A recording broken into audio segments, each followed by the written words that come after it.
श्री गणेशाय नमः। श्रीमते रामानुजाय नमः।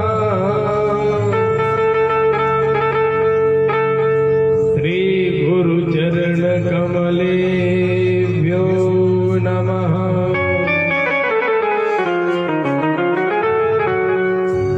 ध्येयं सदा परिभवग्नमभीष्टदोहम् तीर्थास्पदं शिवविरिञ्चनुतं शरण्यम्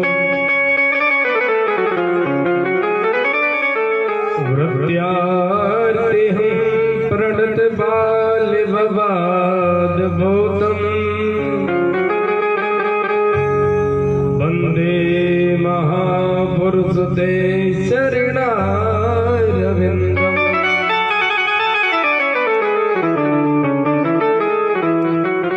वंशी विभूषितकरान्नवनीरधावा पीताम्बराधरुणबिम्बफलाधरुष्टा पूर्णेन्द्रसुन्दरमुखादरवेन्द्रनेत्रा कृष्णात् परं किमपि तदहं न जाने।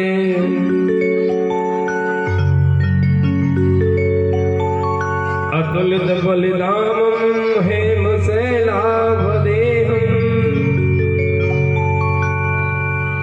धनुजबलिकृतानं ज्ञानेनामाग्रगण्यम्। सकलगुणनिधानं वारिणानामधीशम् जगपतिप्रियभक्तं वातिजातं नमामि।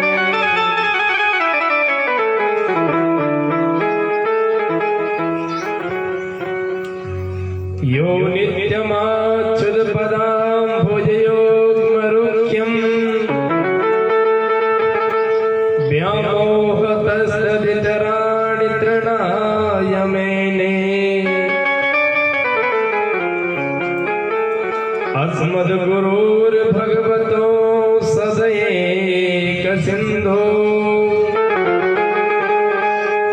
रामानुजास्य चरणौ शरणं प्रपद्ये।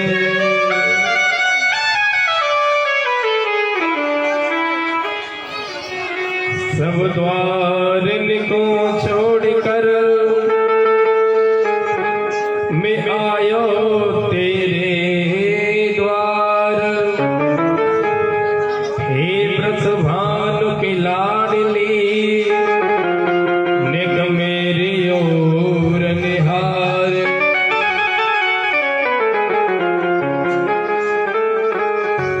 आइए हनुमंत विराजिए कथा कहूँ मति अनुसार। प्रेम सहित गाधी धरो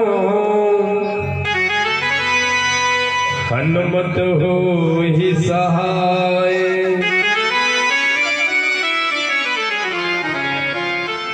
देवदनुज नर नाग गग प्रेत पितरव गंधर्व बंदो किन्नर रजनिचर कृपा करो सर्व।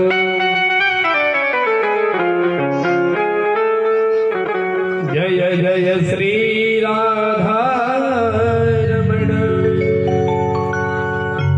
जय जय नवल किशोर जय गोपी चित चोर प्रभो जय जय माखन चोर। बोली वृंदावन बिहारी लाल की जय हो। बोली श्रीमद् भागवत महापुराण की जय।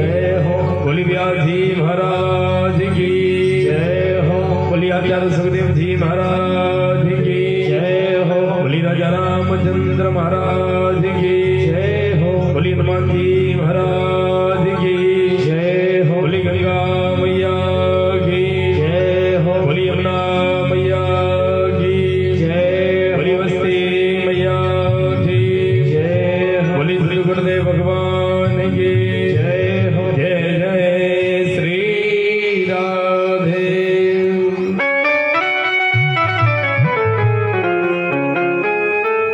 श्री कृष्ण गोविंद हरे मुरारी हे नारी नारायण वासुदेव।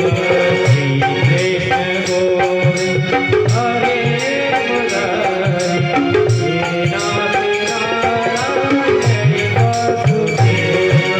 श्री कृष्ण गोविंद हरे मुरारी हे नारी नारायण वासुदेव। श्री कृष्ण गोविंद हरे मुरारी। दोनों हाथों से ताली बजावे नारायण वासुदेव। जय हो।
गोपाल मेरी यही प्रार्थना है, भूलो नहीं कभी नाम तुम्हारा। गोपाल मेरी यही प्रार्थना है, भूलो नहीं जिस काम हो करे रात गाओ, जिस काम हो करे रात गाओ। श्रीनाथ नारायण वासुदेव। श्री कृष्ण गोविंद हरे मुरारी हे नाथ नारायण वासुदेव। जय हो।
श्रीमद् भागवत कथा के अंतर्गत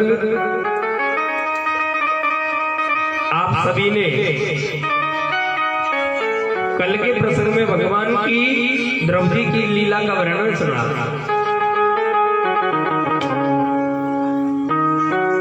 और जो 28 प्रकार की नरक होती हैं उनके बारे में आप सभी ने श्रवण किया।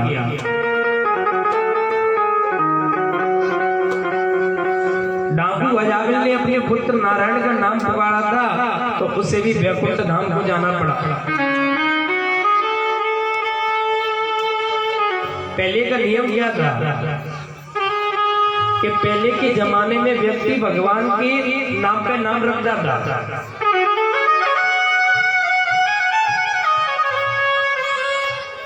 आज से 20 साल पहले की बात है कि पहले के जमाने के जितने भी लोग थे सब भगवान के नाम पे नाम होते थे। पर आजकल की माताएं भाई बंधु ऐसा नाम रखती हैं, किसी का नाम चिंटू रख देते हैं, किसी का नाम मिंटू रख देती हैं। इन नामों से कल्याण नहीं होता है। भगवान के नाम से व्यक्ति का जीवन कल्याण हो जाता है। पहले नाम रखते थे वासुदेव, श्री कृष्ण।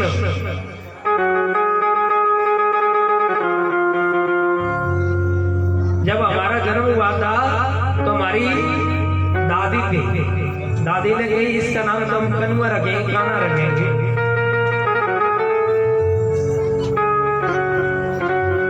क्योंकि हमारे पिताजी थे वो भगवान के बड़े भक्त थे।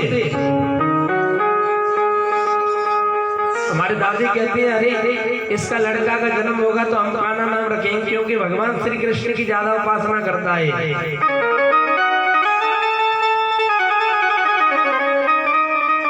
तो भगवान के ऊपर नाम होना चाहिए। किसी का नाम नारायण होना चाहिए, किसी का नाम कन्हैया होना चाहिए, किसी का नाम वसुदेव होना चाहिए, तो जीवन में व्यक्ति का कल्याण होता है। आचार्य सुखदेव जी कहते हैं राजन कि भगवान पक्षपाती क्यों है? कि भगवान तो मुझे एकदम पक्षपाती नजर आते हैं, क्योंकि दुष्टों को चुन चुन कर मारते हैं और भक्तों को गले से लगाते हैं। भगवान ऐसा क्यों करते हैं?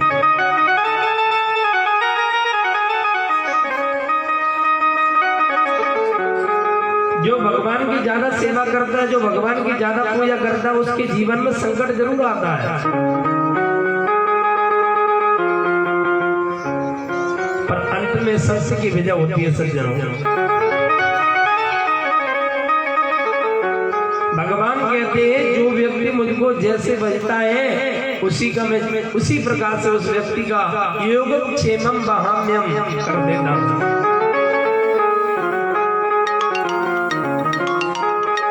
अरे भगवान को दुश्मन बना लो तो भगवान दुश्मन बन जाते हैं, भगवान को मित्र बना लो तो भगवान मित्र बन जाते हैं। आचार्य सुखदेव जी कहते राजन भगवान पक्षपाती नहीं है, क्योंकि अरे प्रहलाद जी कौन थे? वो भी तो हमारे दैत्य पुत्र थे। प्रहलाद जी स्वयं दैत्य पुत्र थे, हिरण्यकशिपु के पुत्र।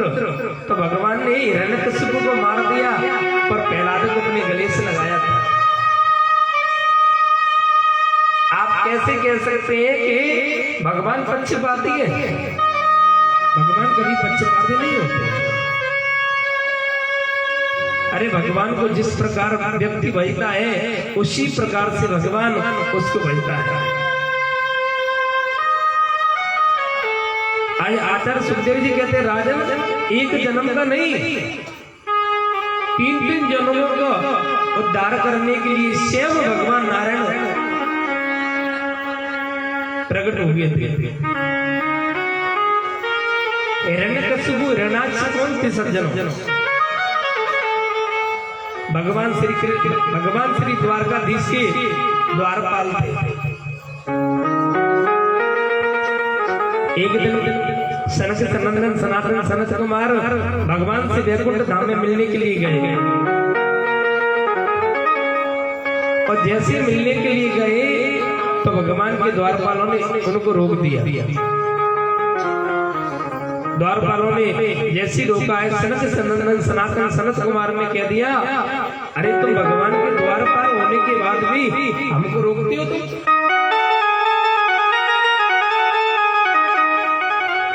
आज एक बार नहीं, 3 जन्मों तक तुमको राक्षस होना पड़ेगा। श्राप दे दिया। एक जन्म में तो बने थे हिरण्यकशिपु हिरण्याक्ष,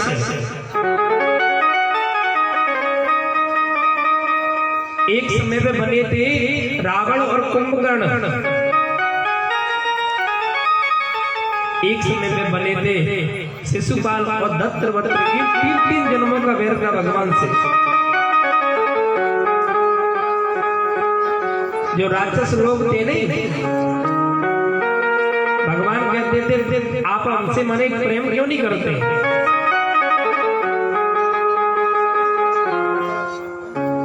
दैत्य लोग कहते हैं प्रभु आपसे प्रेम कम करते हैं, पर हम पे आपका वजन नहीं होता है।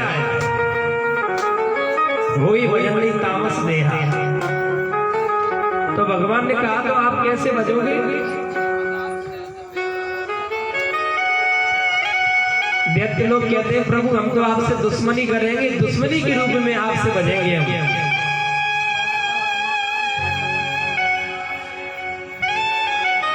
तो हिरण्यकशिपु की एक भाई थे हिरण्याक्ष, जिनको 12 भगवान ने मार दिया। उसी दिन से हिरण्यकशिपु भगवान नारायण का दुश्मन हो गया, कट्टर दुश्मन। मंदराचल पर्वत पे जाके इतना तप किया कि सारा शरीर मट्टी में दीमक मिल पड़ गया।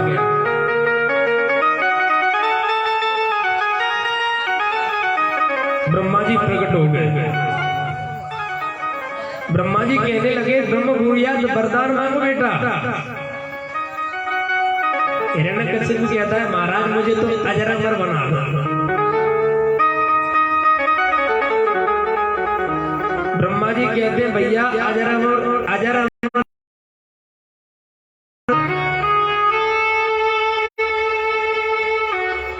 तब तो हिरण्यकशिपु ने वरदानों की नौछावर कर दी। कहने लगे महाराज आपको वरदान देना है तो ना तो मैं दिन में मरूं ना मैं रात में मरूं। ब्रह्मा जी ने कह दिया तुम बुझाओ। हिरण्यकशिपु कहता है प्रभु ना तो मैं बाहर मरूं ना भीतर मरूं। वरुण से कहता है चल पानी भर के ला जल्दी से। इंद्र से कहता है चल मेरे घर में झाड़ू लगा। पवन देव से कहता है मेरे घर में इस कार्य को कर। सारे देवता रोने लगे प्रभु आप हिरण्यकशिपु से हमें बचाओ।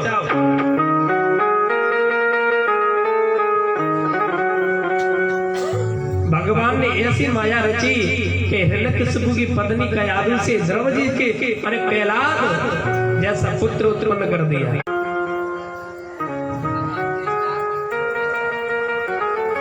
हिरण्यकशिपु के 4 पुत्र थे सज्जनों। पहले पुत्र का नाम है राग, अनुराग और शैलाग और चौथे नंबर की प्रहलाद जी महाराज। चारों भाइयों में सबसे छोटे थे प्रहलाद, पर गुणों में सबसे बड़े सज्जनों। पर एक ही रोग लग गया उन्हें। कृष्ण गृही गृहात्मन्या ना वेदो जगदीदृशम्।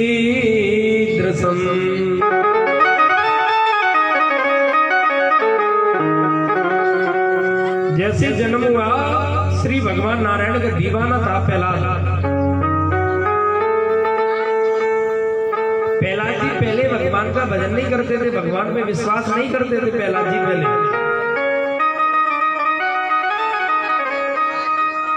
एक दिन की बात है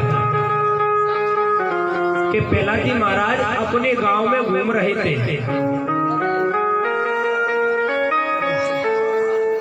और जैसे घूम रहे थे तो एक कुमार भी थी। और जैसी कुमारनी थी तो कुमारनी एक अवा के पास में बैठी बैठी रो रही थी। और पहलाजी महाराज उसी रास्ता से निकले थे। पहलाजी ने देखा ये माता जी अवा के पास में क्यों रो रही है, क्या कारण क्यों रोती है।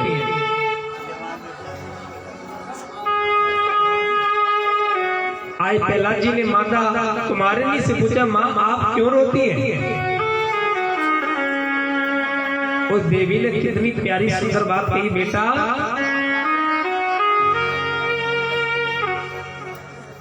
मेरे पति ने इस हवा में सारे मटके लगा दिए। एक मटके में बिल्ली के बच्चे थे, उसी मटके को हवा में लगा दिया। तो मैंने अग्नि लगा दी। उसके बाद मुझे पता पड़ा है कि मेरे बिल्ली के बच्चे इसी में दब गए। पहलाजी कहने लगे, माँ अब तो वो जल के राख हो गए होंगे। उस कुमारिनी ने कहा, खबरदार तुमने ऐसी बात कही थी, मुझे पूरा विश्वास है बिन बच्चों का कुछ भी नहीं होगा। आज स्वयं माने पहलाजी भी मन में सोचने लगे, आज स्वयं पता पड़ जाएगा कि भगवान है कि नहीं। एक महीने तक कुमारनी और पहलाजी उसी जगह पे खड़े रहे। एक महीने के बाद जैसे हवा को शांत हुआ, सारे मटके को धीरे धीरे हटाते जा रहे थे। हटाते जो माने बिल्ली के बच्चे थे वो मटका जैसे उठाया, बिल्ली के बच्चे निकल कर दूर भाग गए। आज पहलाजी समझ गए कि माने भगवान है। नाम जपत प्रभु कीन प्रसादो, नाम जपत प्रभु कीन प्रसादो, नाम जपत प्रभु कीन प्रसादो, नाम जपत प्रभु कीन प्रसादो।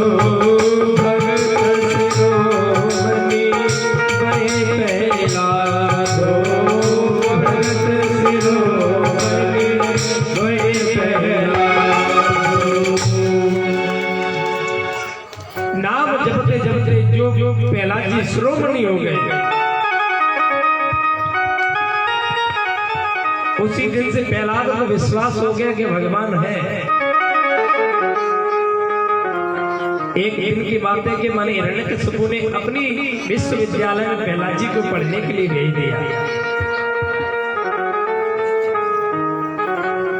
अब तो जैसे ही माने भेज दिया है तो उस विद्यालय में दैत्य नीति सिखाने लगे।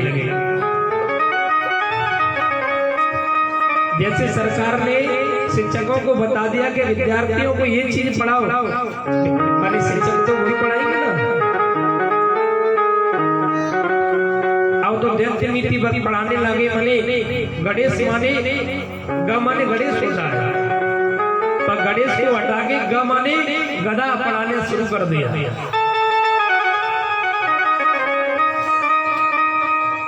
अरे शिक्षक तो वही पढ़ाएगा जो सरकार निर्देश करेगी, वही तो पढ़ाएगा। हिरण्यकशिपु ने कह दिया कि इसको राजनीति, कूटनीति, दैत्य नीति, सारी नीतियों को सिखाओ। एक दिन पहलाजी जैसे पढ़ रहे थे, इतने में हिरण्यकशिपु ने मन में सोचा, मेरा पुत्र क्या पढ़ रहा है, देख के तो आऊं मैं।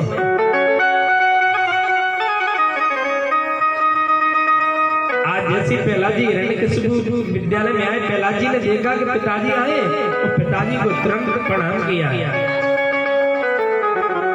और प्रणाम करने के बाद हिरण्यकशिपु ने पूछा, बेटा तू विद्यालय में कौन सा पाठ पढ़ रहा है, कृपा करके बताना।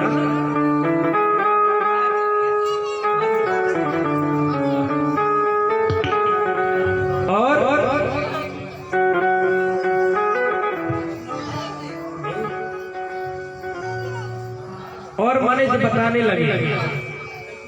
पिताजी मैंने एक बढ़िया सी पाठ सीखा है।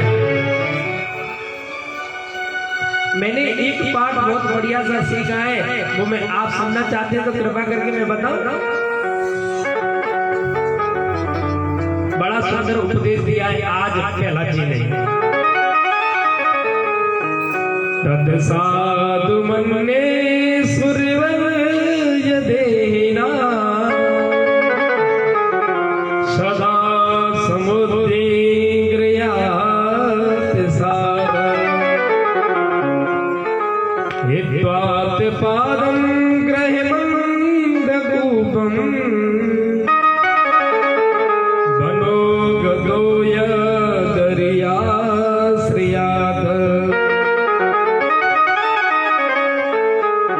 आज प्रहलाद जी कहते पिताजी सारा संसार एक अंधकुआ है। पिताजी आज प्रहलाद जी से हिरण्यकशिपु ने पूछा बेटा तू विद्यालय में क्या पढ़ रहा है? प्रहलाद जी कहते पिताजी सारा संसार एक अंधकुआ है और यदि अंधकुआ से बचना है तो भगवान श्री नारायण का भजन करो। हिरण्यकशिपु लाल पीला हो गया, मेरे दुश्मन का नाम लेती है तुम। जाके गुरुजी के पास गुरुजी को भेजो। और जैसे गुरुजी आए गुरुजी की गर्दन पे तलवार रख दी।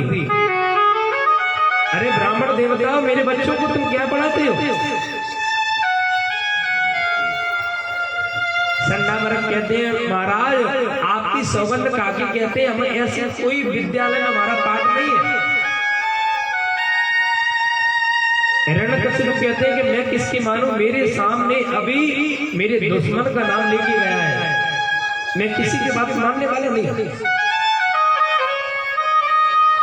संडामरक कहते हैं महाराज अब की बार क्षमा कर दो, इसके बाद कभी भगवान का नाम नहीं ले गए।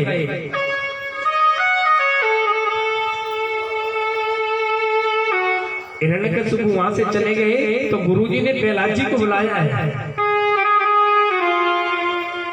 प्रहलाद जी से कहते हैं अरे बेटा तू चंदन के बाग में कांटे का पौधा कहां से आ गया? अरे दैत्यों के बीच में तुम भगवान के भक्त तुम कहां से उत्पन्न हो गए बेटा? ये बात तुमको कौन सिखाता है?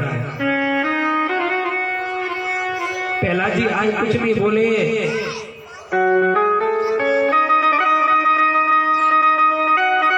एक दिन की बात है कि माता कयाधु ने भगवान माने प्रहलाद जी को नला धुला कर बोले कि अपने पिताजी को प्रणाम करके आओ। और जैसे हिरण्यकशिपु को प्रणाम किया है,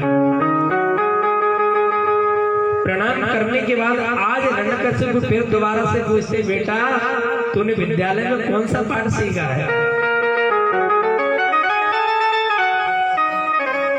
आज प्रहलाद जी कहते हैं पिताजी मैंने तो 9 बात सीखी है।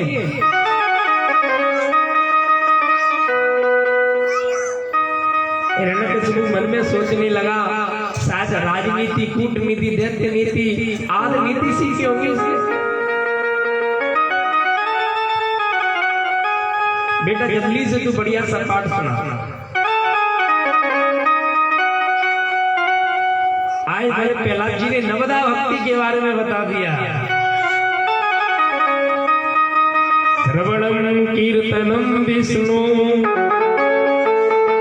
स्मरणम पाद सेवनम अर्जनम बंधनम दास्य शक्य आत्मनिवेदनम।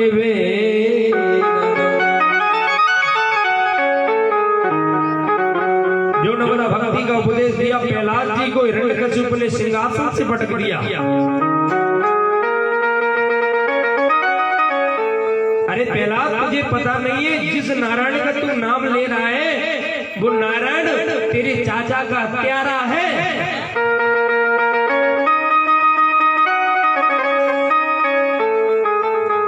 उसी हत्यारे का मेरे सामने तू नाम लेता है।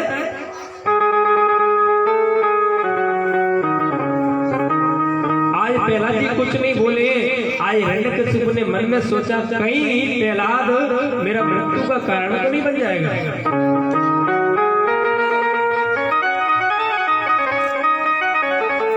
कहीं प्रहलाद मेरी मृत्यु का कारण तो नहीं बन जाएगा। प्रहलाद को पर्वतों से गिराया है, प्रहलाद जी को पानी में डुबाया, अग्नि से जलवाया, हाथियों से कुचलवाया, भोजन पे प्रतिबंध लगाया, पर प्रहलाद जी टस से मस नहीं हुए।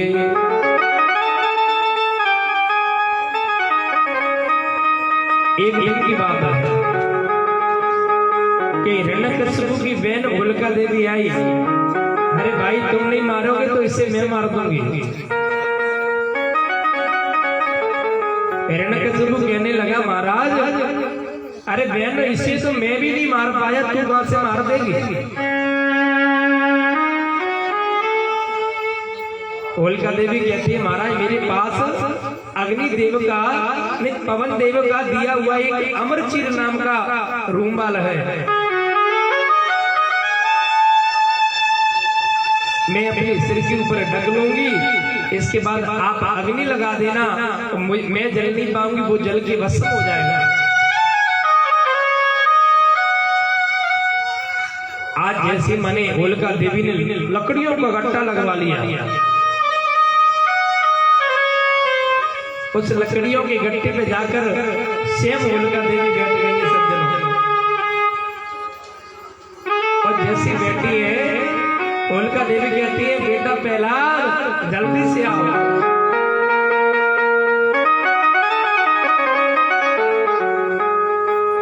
आज प्रहलाद जी ने महाराज ने मन में सोचा बुआ जी आई है, कहीं कुछ ना कुछ तो जरूर लेके आई होगी। जब प्रहलाद जी दौड़े दौड़े बुआ जी आ गई, बुआ जी आ गई और जैसे बुआ जी की गोदी में बैठे इतने में अग्नि लगा दी।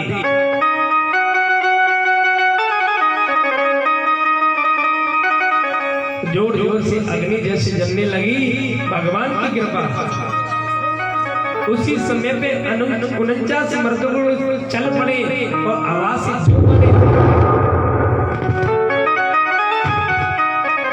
जो रूमाल था वो प्रहलाद जी के ऊपर आ गया और होलिका देवी उसी समय पे जलकर भस्म हो गई।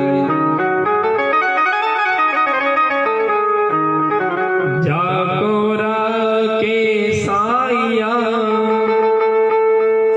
मार सके ना कोई,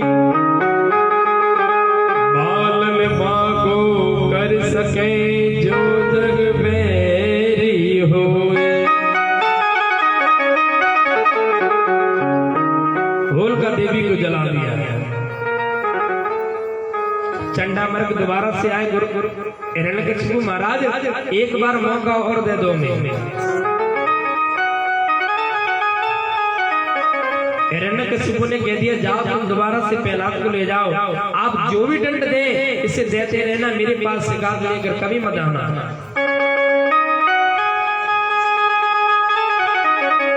पढ़ने के लिए जैसे चले गए, इसके बाद आज माने प्रहलाद जी ने सारे मित्रों को इकट्ठा कर लिया है, सारे मित्रों को इकट्ठा कर लिया और उससे कहते हैं आज आंख में चोनी का खेल खेलेंगे। आज जितने भी प्रहलाद जी के मित्र थे वो कहने लगे अरे प्रहलाद जी ऐसा कौन सा नया खेल खेलोगे। प्रहलाद जी कहते हैं एक जीवात्मा और परमात्मा के बीच में एक खेल खेलेंगे। भगवान कहते हैं जीवात्मा तुम माने छुप जाओ, मैं आपको देख लूंगा।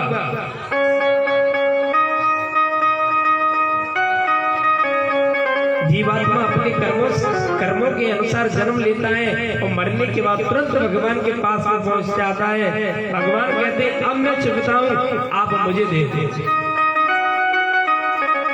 और जिस दिन मुझे तुम देख लोगे उस दिन तुम भव सागर से पार हो जाओगे। बोली भक्त भगवान की जय। प्रहलाद जी के मित्र बोले प्रहलाद ऐसी बात पे कहां से आती है, तुम्हें कौन सिखाता है? हमारे गुरुजी ने तो कभी ऐसी बात हमको नहीं सिखाई है। प्रहलाद जी कहते हैं मित्रों, असल में गुरु तो मेरे नारद जी हैं। असल में गुरु तो मेरे नारद जी हैं। एक दिन की बात है, जैसे मेरे पिताजी तपस्या करने के लिए चले गए, इंद्र देवता ने मेरी माता कयादु का हरण कर लिया।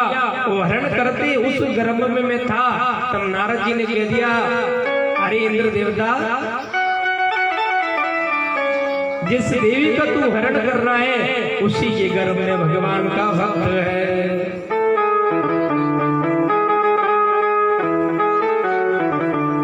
नारद जी छीन गर्भ कयादु को अपने आश्रम में ले गए। सारी रात नारद जी ने उपदेश दिया है।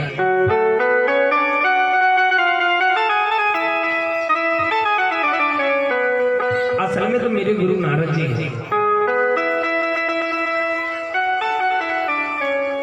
आज माने भगवान हमारे प्रहलाद जी के मित्र कहते हैं, प्रहलाद तेरे साथ में भजन करने का मेरा बहुत मन रोता है, पर तेरे पिताजी से बहुत बड़ा डर लगता है हमें। अरे तू तो शक्तिशाली है, इसलिए तेरे पिताजी कुछ नहीं कह पाते हैं। यदि हम भजन करेंगे तो तेरे पिताजी हमको छोड़ेंगे नहीं।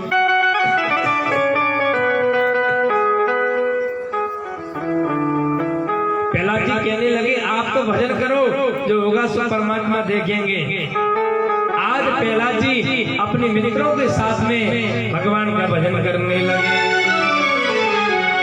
गोविंद मेरो है, गोपाल मेरो है, गोविंद मेरो है, गोपाल मेरो है, गोविंद मेरो है, गोपाल मेरो है, नीवा के बिहारी कन्हैयालाल मेरो है, नीवा के बिहारी कन्हैयालाल मेरो है,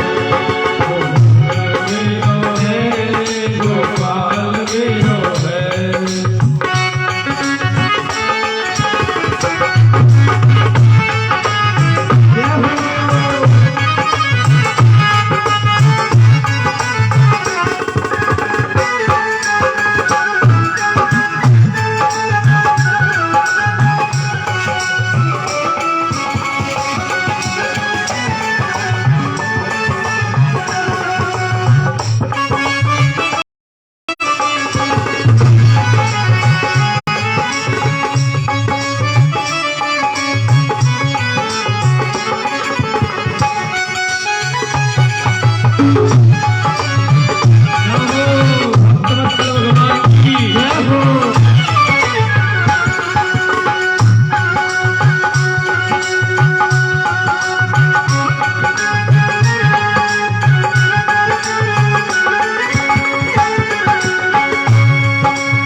इतने में गुरुजी आए। जो गुरुजी ने प्रहलाद जी के साथ में